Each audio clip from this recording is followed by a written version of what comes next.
మంచిగా అనుకుంటున్నారు మన స్కూల్ గురించి. సో మన పిల్లలంతా చాలా మంచి వాళ్ళని, కాబట్టి దీన్ని ఇలాగే కంటిన్యూ చేయాలి.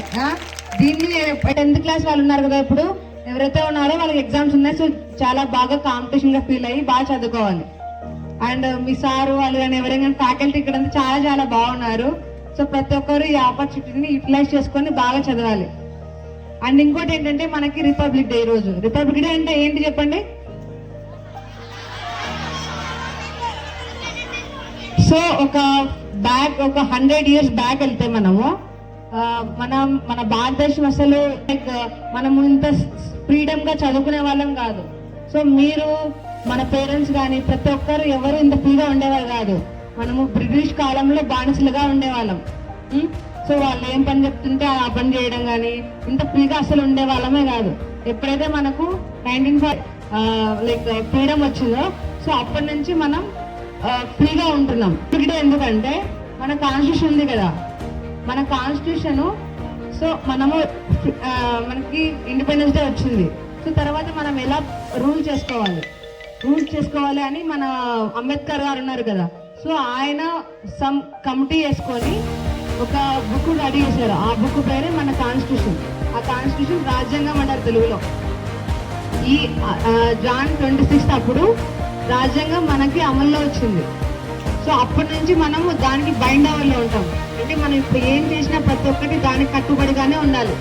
మనకి దాంట్లో ఫండమెంటల్ రైట్స్ ఉన్నాయి. ఫండమెంటల్ రైట్స్ అంటే మనకు ప్రాథమిక హక్కులు. అంటే ప్రతిదీ మనకి జీవించాలనే హక్కు కానీ, మన విద్యా హక్కు. అంటే మనం ఇప్పుడు చదువుతున్నాం, దానికి మెయిన్ ఏంటి? రైట్ టు ఎడ్యుకేషన్ ఉన్నందువల్లే మనం ఇప్పుడు చదువుతున్నాం.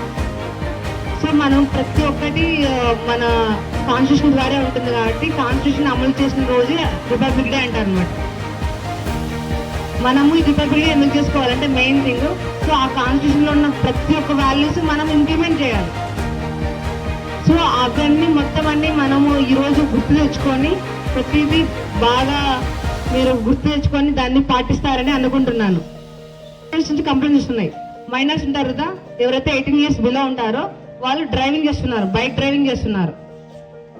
Minor driving is a crime.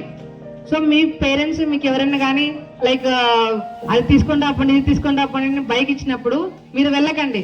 Madam చెప్పింది సో వెళ్ళొద్దు అంది, సో వెళ్ళకండి, ఓకేనా? మీరు బయట కనిపిస్తే నేనైతే వదిలిపెట్టను. ఎవరైనా కానీ బైక్ వచ్చినప్పుడు మీ అమ్మలకు చెప్పండి, మేడం ఇట్లా చెప్పింది, సో నేను నడపను, బయటికి వెళ్ళను అని చెప్పండి. 18 ఏళ్ళు దాటిన తర్వాతే మనం తీసుకోవాలి. సో ఇక్కడ ఉన్న ప్రతి ఒక్కరు 15 years ఉంటారు. అందరు తక్కువ కాబట్టి మెయిన్ మన స్కూల్ నుంచి బయట కంప్లైంట్ ఎటు నుంచి రాకూడదు. అర్థమైందా అందరికి?